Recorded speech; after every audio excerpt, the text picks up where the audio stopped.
salaamaaleykum mbokki internet yi mbégte ak contentement la ñuy am di jàkkaarloo yéen saa su ne comme ni ñu leen ko waxee ñu ngi fii ci biir Sey Dakar émission bi ñuy wax man ak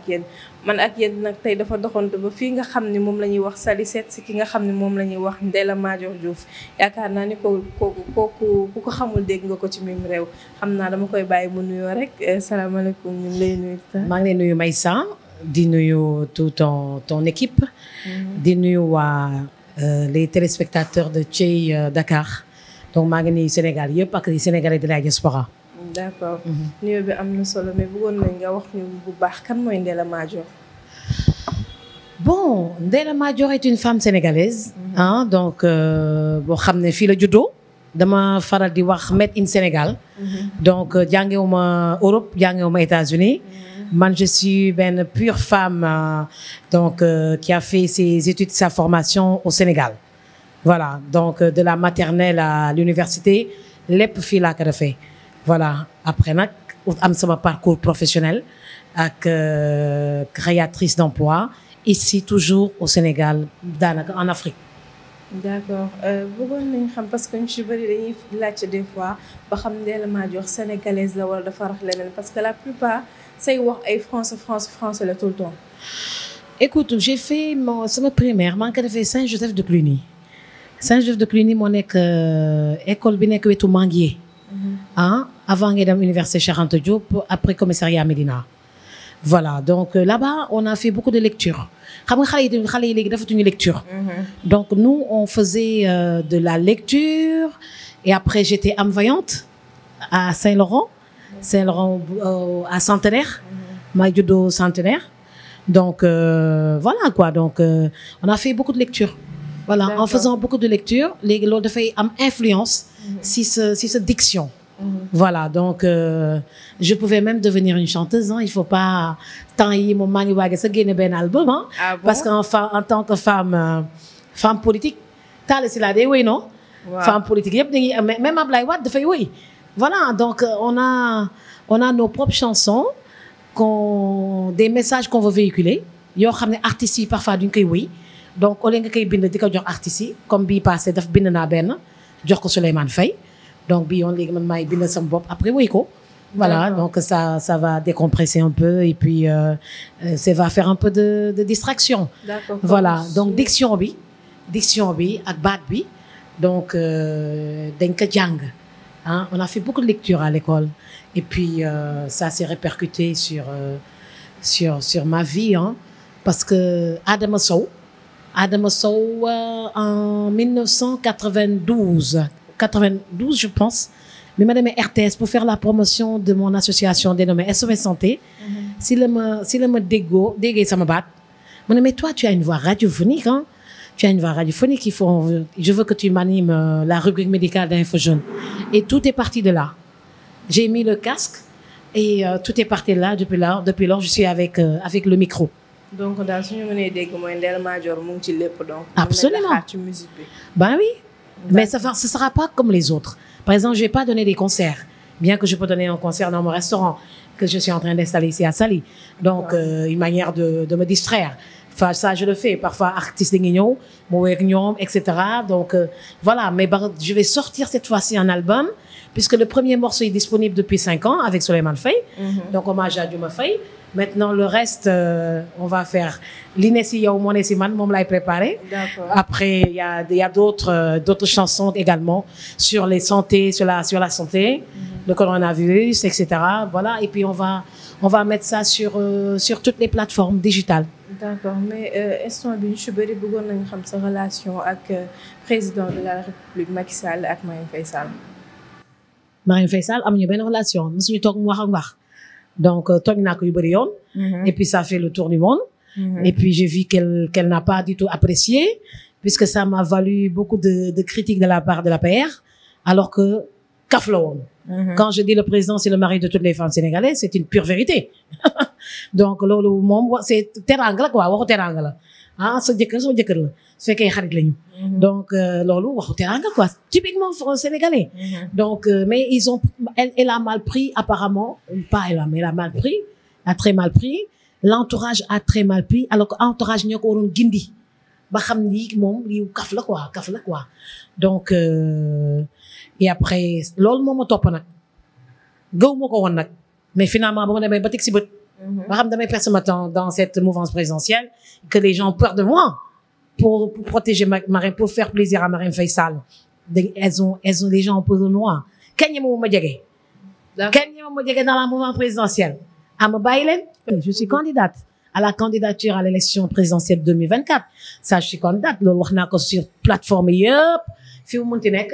donc je suis candidate bi ma njëkkoon wax mooy je serai candidate en 2029 loolu laa njëkkoon wax mais bu ma demee ba gis que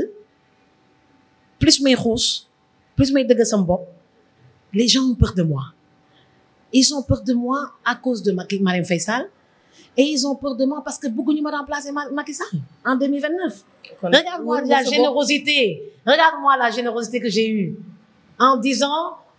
le président Macky Sall mun nga amaat deuxième mandat parce que texte yi may na ko c'est ça la vérité parce que dëbb daaxee nañu ba nga def ay préciser wuñu que le premier mandat de 7 ans en fait partie ou n'en fait pas partie donc léegi ce qui se passe mooy il peut se présenter en 2024 moo tax may ne je demande au président Macky Sall de ne pas se présenter en 2024 après avoir dit partout qu'en réalité il peut se présenter en 2024 malgré ça malgré cette générosité ils ne voulaient pas de moi ils ont peur de moi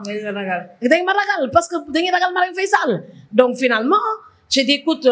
basta quoi donc maintenant ce sera en 2024 ce sera plus en 2029 mais en 2024 voilà bi yaa ngi koy pare maa ngi koy pare bu baax a baax wóolu nga ci sa bopp nii mu ne wóolu nga ci sa bopp nii yow tamit yow kan nga gis ci opposition bi koo xam ne gën na dëgër Ndella Madior Diouf man rek avec une très forte coalition autour de moi tu as des doutes tu as des doutes en te regardant tu as des doutes si tu avais doutes tu n'allais jamais braver tout ce parcours ak tàngaay bi pour ñëw interviewer Ndella Madior Diouf si tu n'avais pas perdre ton temps parce que xam ngeen que Ndella bii ku ko jàppale mu dam kenn falu sa bopp président de la République kenn Macky Sall falu boppam président de la République dañ ko jàppale mu dam man ku ma jàppale ma dam du dëgg voilà jeex na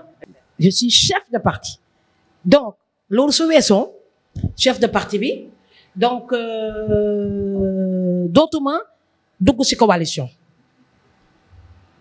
2012 ba léegi 2012 j'étais la seule femme tête de liste maa jiite woon sama coalition bopp après depuis 2012 nekk jiitetuma coalition 2017 dama dugg ci coalition 2019 dama dugg ci coalition Madické Niang mooy bu mujj bi léegi pour 2024 damay jiite sama propre coalition ndax parti y a plus de 300 léegi ñu egg 400 partis xale yi am na ñoo xam ne soo leen mettee dans de bonnes conditions ngeen bokk programme mun ngeen ànd je dis xale yi parce que ni ma gisee nii ma maintenir nii j'aurai 58 ans en 2024 dans 6 ans j'aurai 60 ans qu'est-ce que tu crois j'ai ma fille qui a 27 ans d'accord sama deuxième doom mi ngi nii léegi mu dugg 10e année am kon du ma xale ñoom Bougane ñoom ñëpp samay rakk lañu ñoom ñëpp maa leen mag oui on me voit tout le temps en activité foog ne que ku ma gis foog ne ay 30 ans la am wala même 25 ans ou 30 ans mais non. d'accord parce que dañuy wax ne que bàyyiwoo sa bopp daal. bàyyi parce que je suis tout le temps en activité. moi je suis tout le temps en activité. fii démb man kese maa fi ne woon parce que on n'a pas encore choisi définitivement l'équipe. D'accord je suis tout le temps en activité soo leen demee maa ngi dem si buur géej gi aujourd'hui j'ai décidé d'aller nager d'accord voilà donc c'est ça il faut dans la vie da ngay toppatoo sa bopp comme temps est passé dañ doon dégg tout le temps ngay wax ci Sada Kane live beeg affaire non j'ai parlé mais actuellement da nga ko basta dafa non gis ngeen coono bi ma ne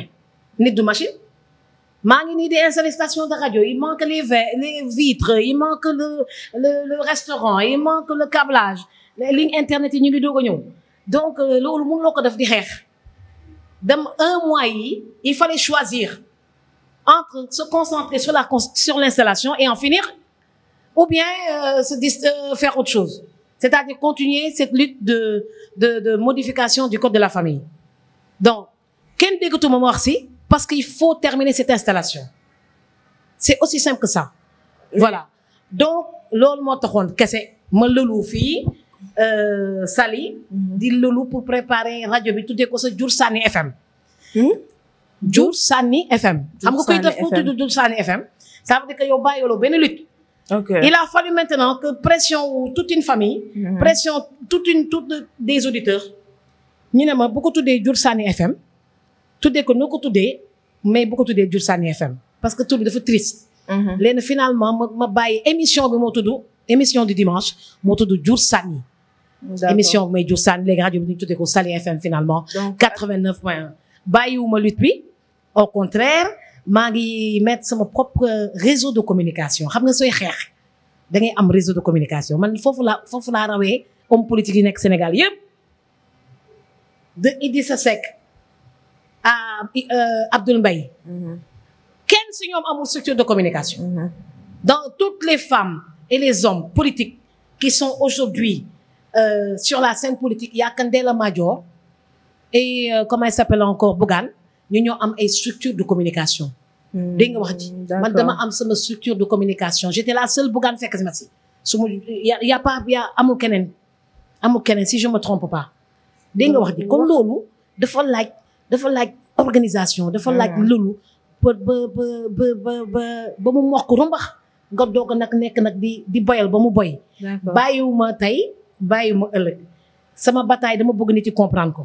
c'est un problème je me veux régler le problème de refus de paternité définitivement au Sénégal ñu bëri xamuñu lan moo xew Sénégal si refus de paternité soo defee test positif ba xam ne diw mooy papa diw loi sénégalaise bi da lay ne toppuñu ko duñu topp ku góor gi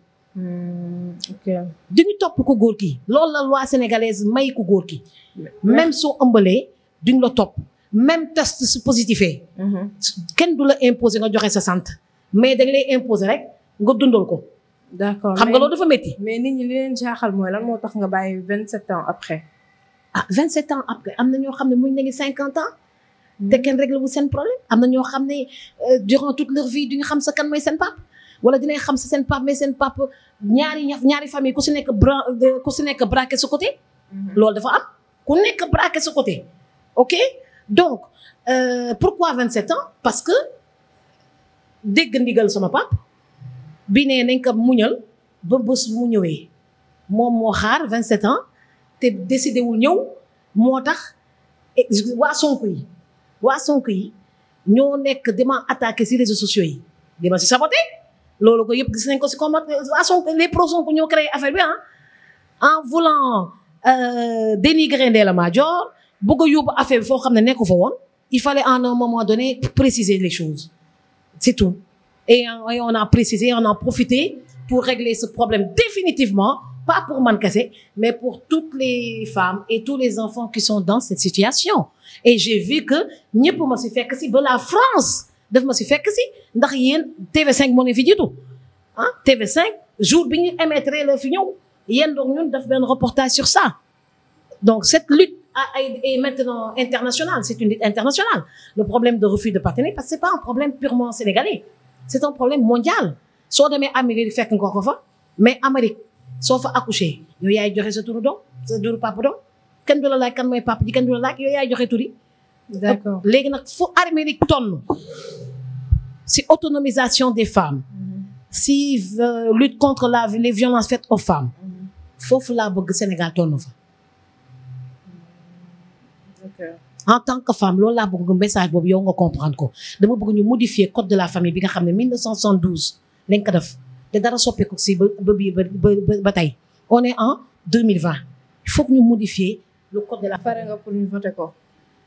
c'est pas aman maa pare pour ñu voter ko dañuy def benn ni naka lañ koy xeexee mooy dañuy def pétition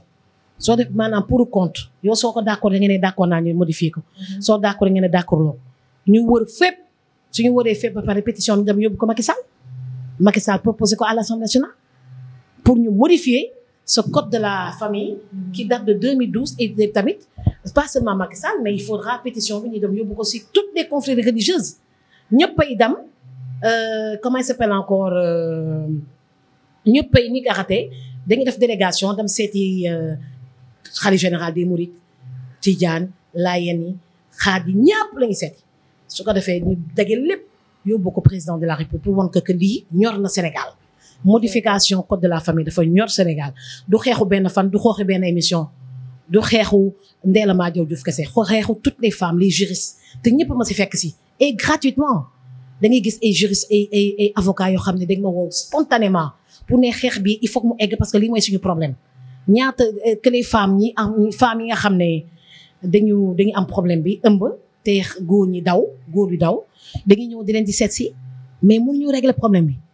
tant que cette loi de la sénégalaise sur le code de la famille n'est pas modifiée loolu jar na xeex wala jarul xeex. jar na xeex. voilà léegi voilà parce c'est que tout. gis nañ ne Ndella Madior li nga xam ni expliqué na ko ci vie wam métti na te am na ñoo xam ne touché na leen dañuy laajte nag actuellement ba xam pare nga pour remarier wu. Pour me remarier. Mais si je trouve quelqu'un de bien góor dañ koy gis nga góor day mën jigéen xam nga la mooy mën jigéen mooy toppatoo jigéen dañ koy toppatoo dañ koy dundal gis nga maire bi le maire je sais pas si vous êtes déjà marié devant le maire mais le maire lu mu lay wax mooy c'est l'homme le chef de la famille. C'est pas la femme hein. C'est l'homme le chef de la famille et comme c'est l'homme le chef de la famille mooy dundal mooy faj mooy toppatoo.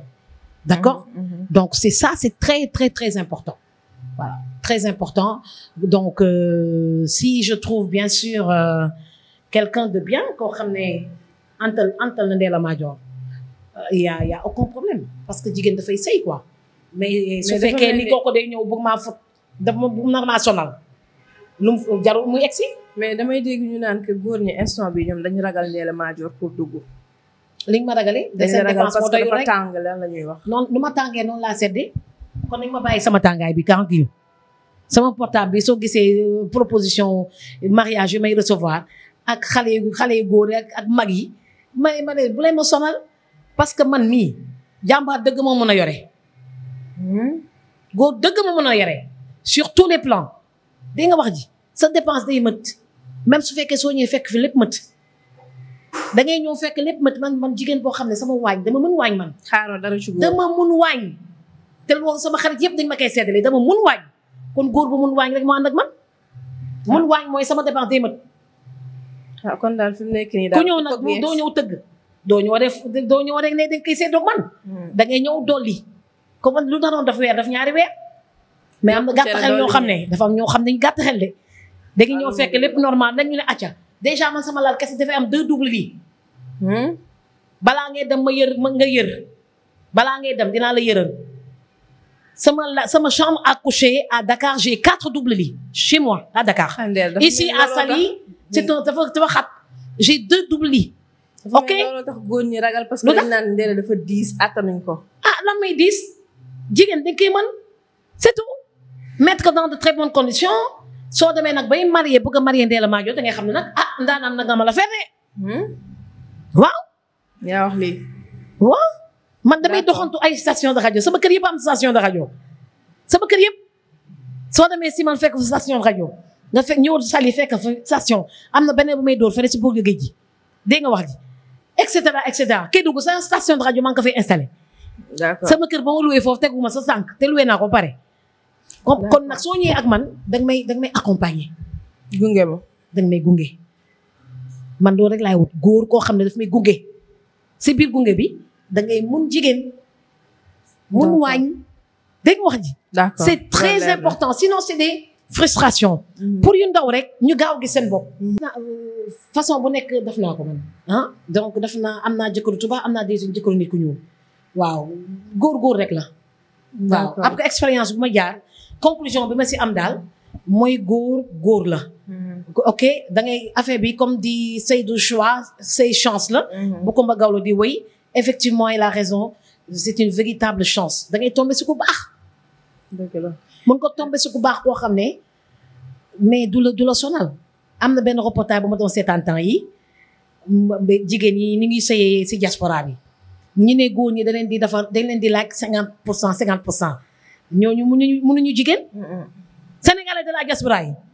90% mënuñu jigéen ndax dañuy xaar si jigéen wax participation sur loyer ak dépense kër gi loolu mooy toroxal jigéen. ça veut pas dire que je suis pas contre cette participation man mun naa def lépp ndax soo ko defulee ma def ko soo koy def tamit ma def ko parce que c'est parce que sama jëkkër mun na ma toppatoo ka laay banque sama loxo fa laay gën a sol congélateur bi fa laay gën a sol frigo bi fa laay gën a defaree oto yi fa laay gën a ut carburant parce que loolu laa xam li may bañ rek mooy ku ñëw banque loxom mais loo munti def du ba tere man li ma war a def sama kër dama koy def. d'accord man damay toppatoo sama kër. d'accord Ndella instant yi actuellement nit ñi ñu ngi laaj sa relation ak Daba Boye parce que gis nañ ko ni dem na ci beneen rajo. ban si Daba Boye. ban si. dem na ci beneen rajo bu ñuy wax RFM je sais pas. émission non dafay foo rek day foo rek. instant bi yéen a ngi liggéey wala liggéeyu leen. non kooku sama élément la ba dina tuuti sama élément lay doon barki de moo jaay bi nga defee émission fële 2STV ba pare kër gi ñëw na fa à 1h du matin ma teral ko lu mu ko mën a teralee rek c'est tout donc Daba Boye écoute Daba Boye c'est Daba Boye quoi donc suñu ñoo ko yar. waaw parce que Safir ñoo ko yar quoi maa ko yar maa ko nampal tete ko. donc léegi dañ koy bàyyi mu foo rek il faut nga bàyyi en certain moment donné ku bëgg a liberté am dafa mel ni ngay sëy rek sa jëkkër bëgg a liberté am da nga koy bàyyi mu dem doxantu ji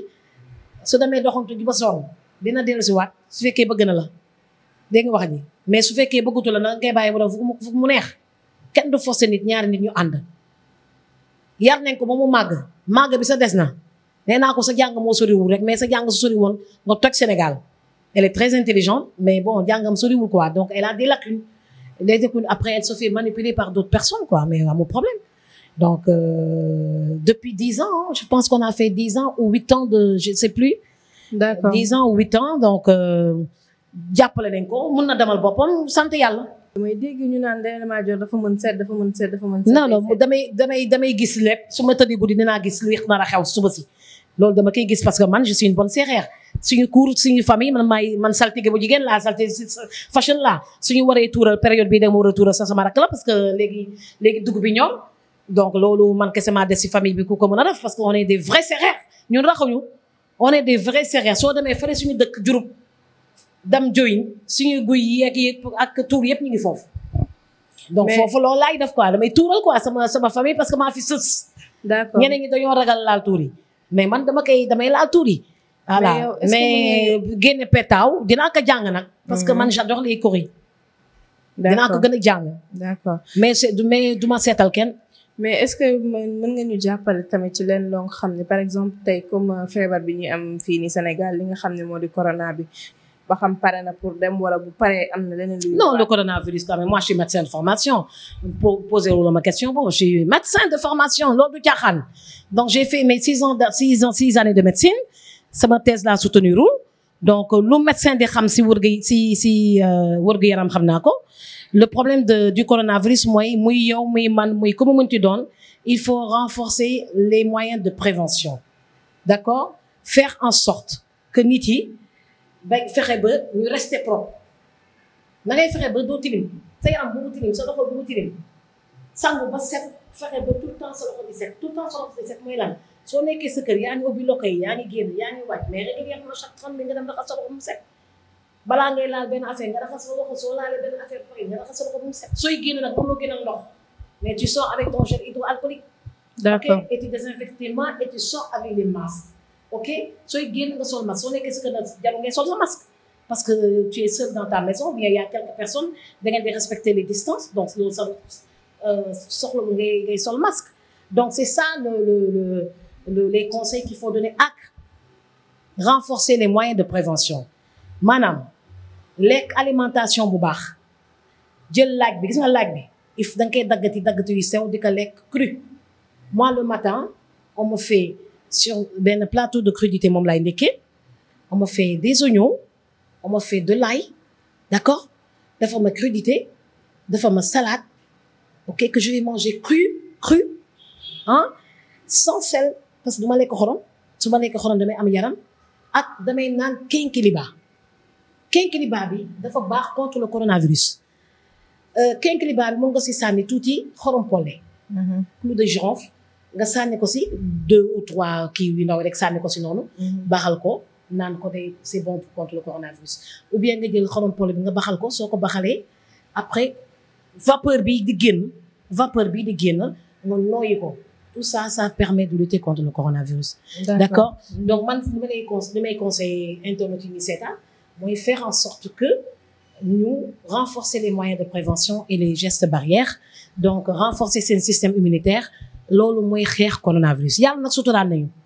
période bi mi ngi yéeg Europe ñëpp gis nañ ko mi ngi yéeg Amérique mais mi ngi wàcc mi ngi commencé di wàcc ni nga xam ne Afrique tàngaay bi dafay tàng jër Afrique kenn bañ a naagu nag yàlla suturaal nañu ko yéegul comme ni mu yéegee fale ñu bañ a naagu rek di renforcer suñu système immunitaire donc fexe daal ba bañ a jaxasoo ak nit yi pour bloquer la propagation du virus voilà pour bloquer parce que problème yëpp mooy virus bi lañu war a barrer la route suñu jaxasoo rek day law ñu fexe ba mu bañ a law c'est ce travail qu'il faut réussir et puis suñ ko réussiree yàlla mën nañu suturaal ñu gis ne actuellement gisatuñ la Dakar da nga nekk fii biir Saly lan moo waral loolu sooy installé rajo da nga koy dénkaane man nag vraiment lii yëpp maa koy installé sama bopp câblage bi yëpp maa ko defal sama bopp moi je suis une femme je suis patronne de presse technicienne en même temps pylône daal laa mënul installé pylône bi moom parce que c'est du lourd pylône mooy antenne guddi nekk si kaw c'est du lourd loolu il faut appeler les gabiers il faut mais suñu la defaree ba pare may câblé sama bopp d'accord suñu bëggee dégg dëgg mooy Ndella Madior daal moom xaaruma kenn si leen mais nag il faut nga am équipe mais ñii ñëw fekk si ma dama leen di wane li nga fiy ut si maa leen ko dàq. kon yaakaar naa ni daal Sénégal bu ñu fi tegee jigéen bu mel ni yow dina jëm kanam. man mii président de la République kay ngeen damay développer Sénégal maa mën Macky Sall téeméeri yoon du ma moromam. li ma mën sa mënu ko. yow tamit si déjà dans le domaine de la communication xam nga Macky Sall essayé na rajo. amoon na rajo marché mu fay ko ñun fayuñu. dañuy taal rek di dem ba dem wàcc Afrique du Sud parce que je vais faire un pèlerinage médico-social de communication fu Afrique nekk dëkk bu nekk dinaa fa installé benn quand je parle c'est pas seulement radio télé structure de communication médico-sociale et cetera donc c'est ça buñ ma si xeeb bu ñu xeeb jigéen bi ndax jigéen bi moo tax population sénégalaise yokku ne ma naka d'accord. Mais la loi que j'ai fait voter à l'Assemblée nationale, qui permet aux femmes sénégalaises de donner la nationalité sénégalaise à leurs enfants et à leurs maris. À leur enfant, si l'enfant est né à l'étranger, d'un père étranger. Maanaam soo marié ak Gambien dama def bu gën a yomb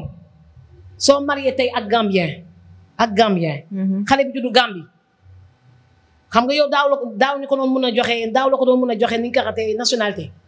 parce que xale bi Gambie la juddu. mais léegi mën nga ko jox nationalité. bon kan moo ko xeex. Ndella Madior Diouf. macha allah. femme politique bu am njëriñ laa sama réew. ndax lu ma xeex yëpp dem si am ndam. te dafa am influence si dundu Sénégalais yi. maanaam population sénégalaise tey su yokkoo man mii maa tax. te di ko ndam moo te di ko wax sa kaw. kon instant yi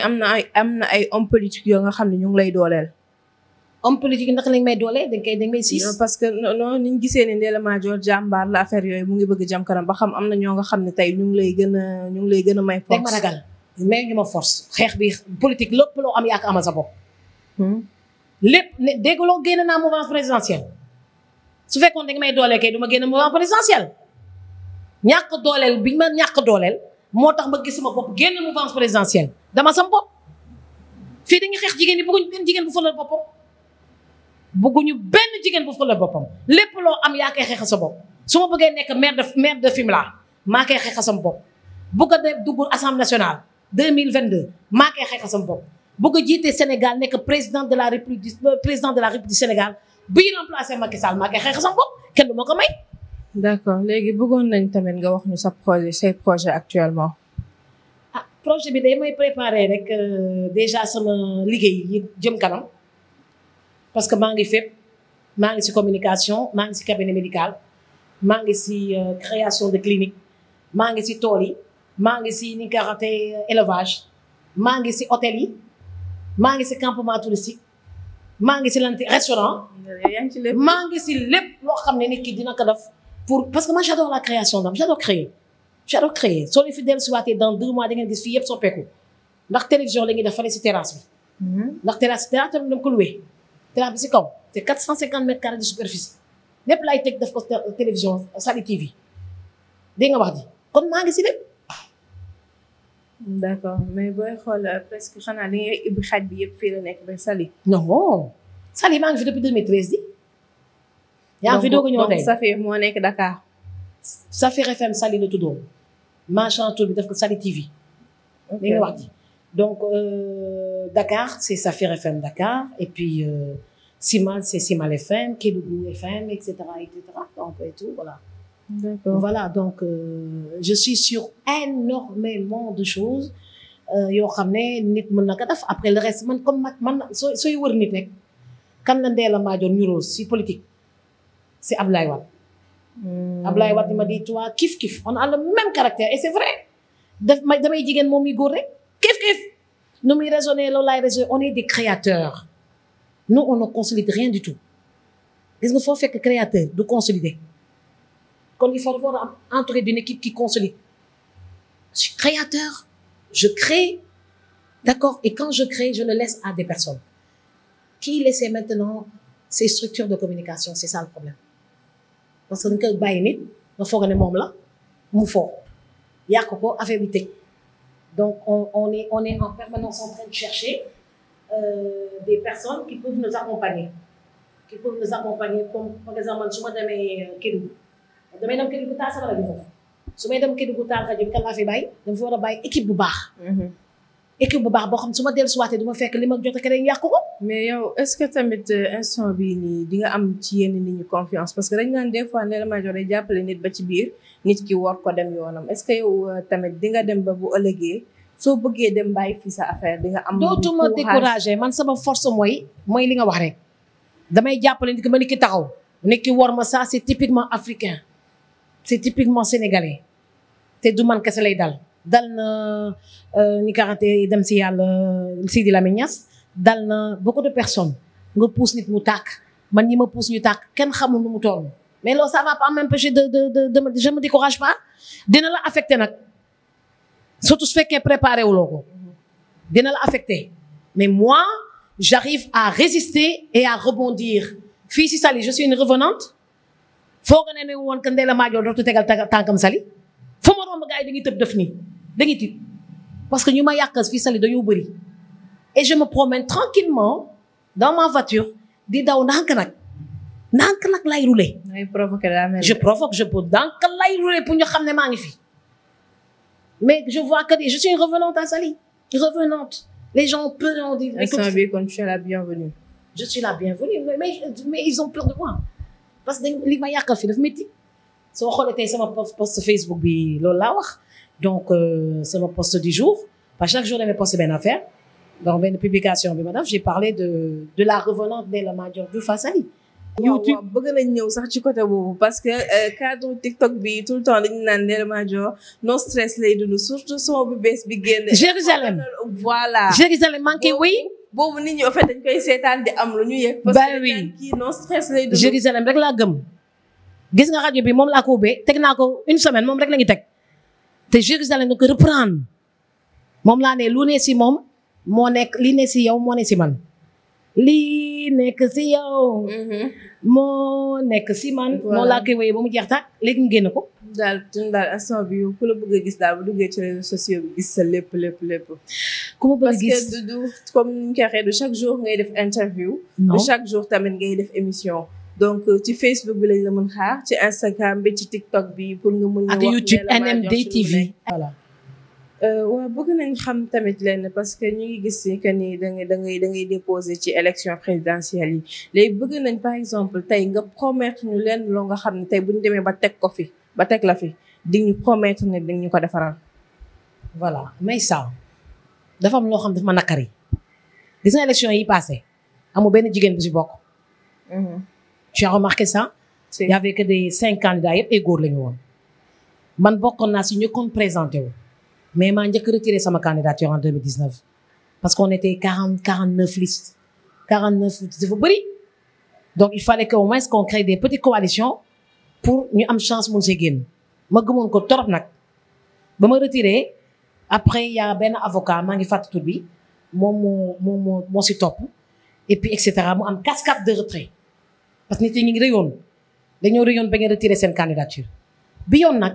retrait moo dul am et je vais pas trahir les femmes pour la condition féminine. J'irai jusqu'au bout, être candidate à la présidentielle. xamuñu ndax parrainage dina am wala du am su fekkee du am day gën a yomb ndax caution bi duñu të parti bi mi ngi fi je suis chef de parti présenté wu te di ñaan parrainage ba nga am parce que parrainage dafa nekk benn filtre boo xam ne dëgg du yoon filtre boo xam ne da ngay filtrer bloqué diw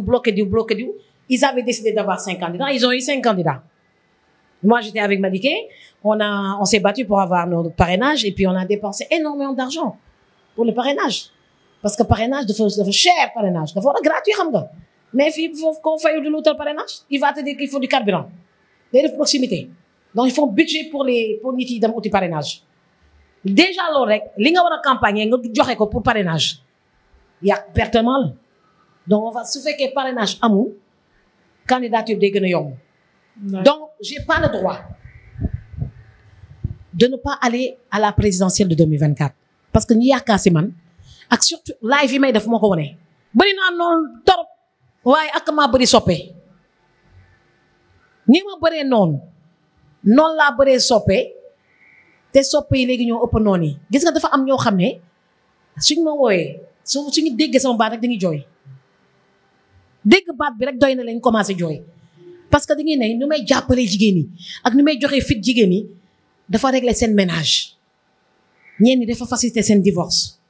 ñeen ñi dafa leen dañ tax ñu gën a mën a nekk chef d'entreprise parce que man damay waxee xol nii mais boof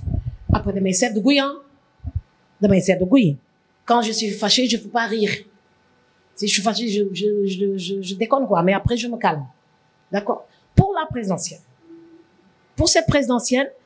ñi am yaakaar si man ba faama ba di ma ne sa caractère moo tax ñu siggi ñooñu war a ma leen war dafa mel ni une femme may def sama live benn femme ne ma carrément gis nañu que da nga sedd affaire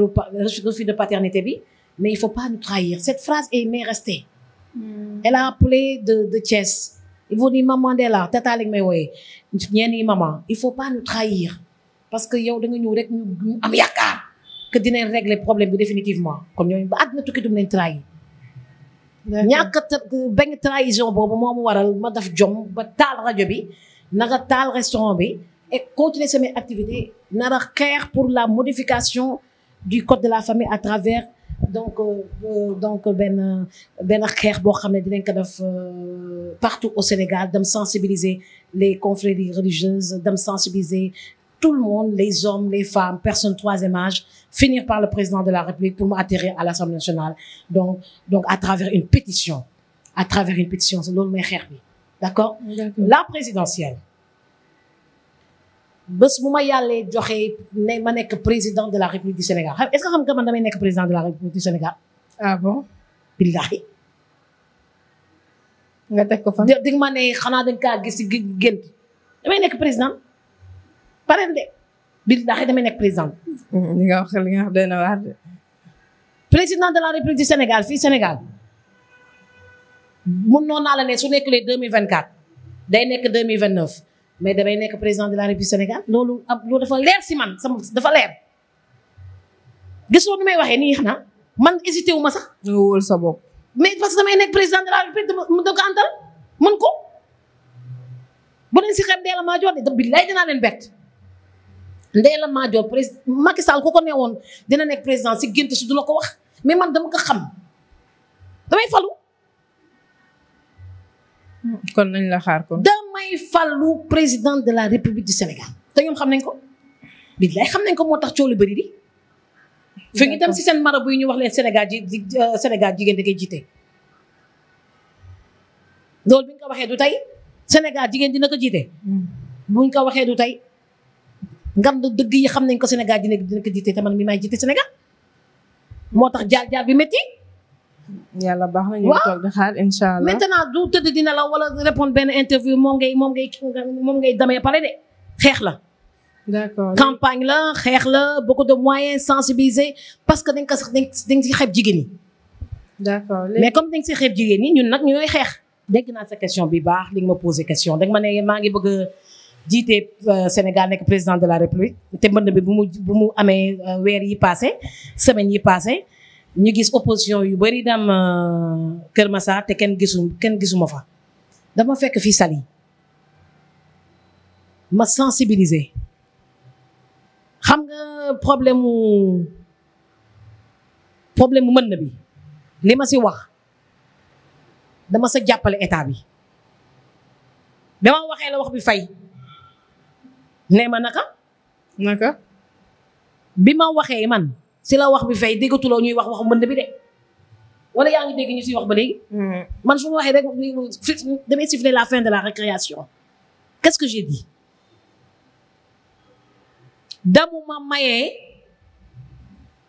ay motopompe ak damu ma mayee ay yére damu ma may ay xaalis comme nu ko buggaan defee li ma def nag moo gën j'ai calmé les gens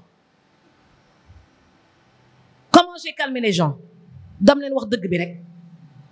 les gens parlaient de 700 milliards bi ñu mettre à la disposition pour lutter contre les inondations c'est pas un problème de 700 milliards c'est de l'incompétence d'avoir laissé les maires attribuer des terres là où il ne fallait pas attribuer des terres da ngay gis benn maire bu jël benn rizière bu wow koŋ parce que tawatul mu morcelé ko joxe ko mais bés bu ndox bi ñëwee du inondé nit ki. Kër Massar y a des zones yoo xam ne ba at mi tukki kenn waru koon joxe gars yi morcelé ko joxe ko te ñëpp xam nañ ko même Masalikul Jinaan fu mu nekk ñëpp xam nañ ko dex la wa dañ ko sëkk noo ay ati at di ko sëkk tooj ko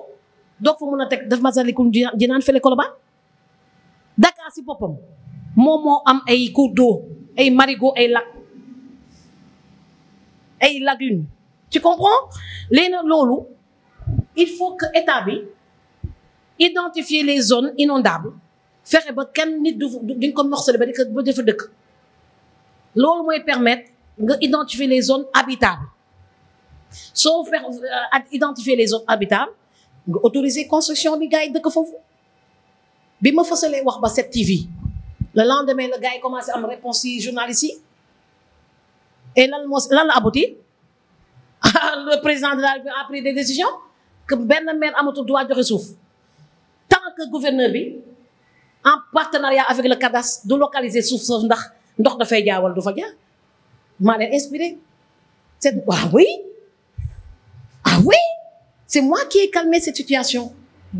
waaw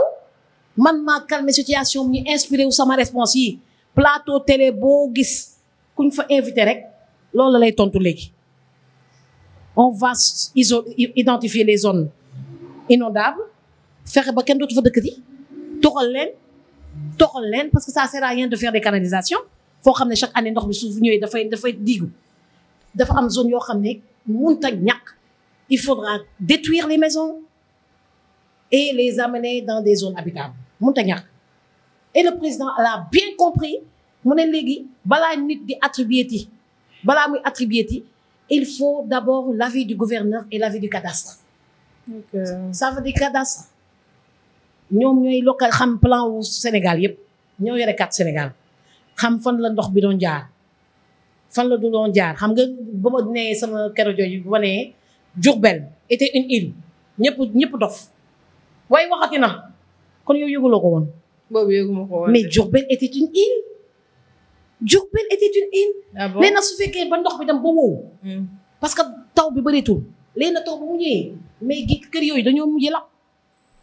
ndax dañuy jaar jasit dafa doon jaar dem ba kii jasit mooy crocodile dafa doon am ba Diourbel mbaaling bii suñu ginnaaw crocodile dafa doon dugg ba si biir tu comprends léegi nag suñu toogee ay at ndox bi bëriwul noonu foofu woowu maire yi nga xam ne seen jàng soriwul pour la plupart parce que les intellectuels refusent de faire de la politique mais ils morcellent foo xam ne foo woowu rek ñu morcellé ko bés bu ndox bi ñëwee ak doole rek ñu lab génn et ils vont cohabiter maintenant qu'est-ce qu'on constate Kër Massar comme Venise mais ak ndox bu tilim Keur Massar c'est comme Venise gaal yi génne nañu di mais loolu gàcce la. gàcce la mooy wane que les maires qui sont là-bas le cadastre qui gère ces localités ont été extrêmement incompétents. di seetaan ba li am. looy mercredi di morceler fonds lagune ak fonds rizière c'est de l'incompétence. La solution c'est pas d'aller donner des vivres ñun homme politique yi ñu amuñu moyen boobu. La solution parce que nit ki lu mu munti joxe mënu régler problème vivre des trucs état rek moo mën a loolu. kon gis nga boobu man dem si dugg état rek moo mën a régler problème boobu. Tu comprends? Donc moi j'ai donné des solutions et l'État a appliqué à la lettre solution yi ma proposé te da leen arrangé nag di nga déggatuloo sa coow inondation bi. déggatuloo ko sax parce que on a pris des décisions courageuses et fermes kenn dootu joxati suuf te cadastre du wax que fii zone inondable ou pas ñëpp dégg nañ ma 2019 qu'est-ce que j'ai dit au président Macky Sall donnez-moi les lagunes et les plages les lagunes d'eau douce et d'eau de mer mooy lan il fallait sortir la cartographie des lagunes des marigots des étangs des fleuves des lacs su ko defee bu wowoon suñu maam yi ñu ngi fi xam nañu fii ndox dafa doon taa fii xam na géographie xam nañ ko fii ndox dafa doon taa ñu reconstituer ko soo ko reconstituer lan mooy des zone habitable mais zone habitable mooy des mais doo bàyyi nit yi di dem di dëkk foo xam ne ndox bi su ñëwee ak doole ñu cohabiter ak ay jën. D'accord. Tu comprends? Comme moi je donne des solutions pratiques en tant que femme politique tey gars yi dañ may déglu de lépp lu ma wax dañ koy appliquer inondation yi maa leen si génne man mii maa leen si génne si conseil yu ma conseil si sama live ñu appliquer ko à la lettre parce que j'ai demandé carrément au président de la République de retirer l'attribution des terres aux maires qui sont analphabètes la plupart et qui distribuent n'importe où des parcelles yow fii mbaa fii rek dinaa fa doxantu sa temps yi commencé woon nañu di bëgg a sëkk lagine bi pour attribuer ko sëkk fu terrain am rek ñu dem sëkk ko xoolal ce qu'ils ont fait à Dakar aire de jeu sa amatul fu xale di fooyee fu xale di footballer fu xale di basketter mu xam ne dafa war a bokk ci société lépp la ñuy bëgg a def ko suñ ko defalee espace bu ñu jaay oto def ko espace boo xam ne marché lay doon et puis y a pas d'espace d'aire de jeu pour les enfants c'est pas possible kan may def loolu mais les maires Auchan a pris lépp lu des si tu prends l'exemple de Sacré-Cœur 3 et on n'a pas d'aire de jeu benn boo xam ne mënoo nekk suñu aire de jeu Auchan utilisé na ko occupé na ko xale yi amuñu fu mu fooyee vélo boo munti jënd ça sert à rien parce que les maisons sont maisons yi dañuy xat léegi nag da ngay ragal sa su doom dem jouer vélo si mbedd bi parce que dañ ko dara fii y a pas d'espace parce que on a laissé les gens habiter à Dakar n'importe comment sans espace de loisirs sans espace de distraction sans espace de jeu et ça c'est pas normal on doit être dirigé par des gens ñu mel ni man ñu am vision gis nga ñi ma si xeeb dama leen di reetaan parce que man idée bu ma joxe ak état bi appliqué ko député de la diaspora bi sama maa leen ko inspiré maa wax député de la diaspora radio communautaire yi nga xam ne maire yi ñu ngi koy def kan moo leen ko lancé du dundee la maa jox maa leen ko inspiré maa ko wax commune bu nekk dafa am rajo kon ki ñu xeeb te di jël idéem moo leen di bett daan leen jël bu set wecc te kenn werante da ngeen wax ci 2024 bii dañ koy guux comme ndoxum naan dina jaaxal nag ñu bëri mais ñun nelawuñu ñu ngi tëdd di liggéey ñu ngi liggéey pour gagner cette présidentielle bi avec la jeunesse xam nga lan la nit yi fàtte xale yu ndaw yi xamuñu Macky Sall de xamuñu Moustapha Niasse de xale yu ndaw yi nekk ci TikTok yi nekk un peu partout kan lañu gis ak comme kenn ku ma doon waxtaana de mu nekk mbaaw mu ne pour l'instant yow lañu gis Ndella Madior de lañu gis kay kan lañu gis bilaay dinaa leen daan ils vont rien voir venir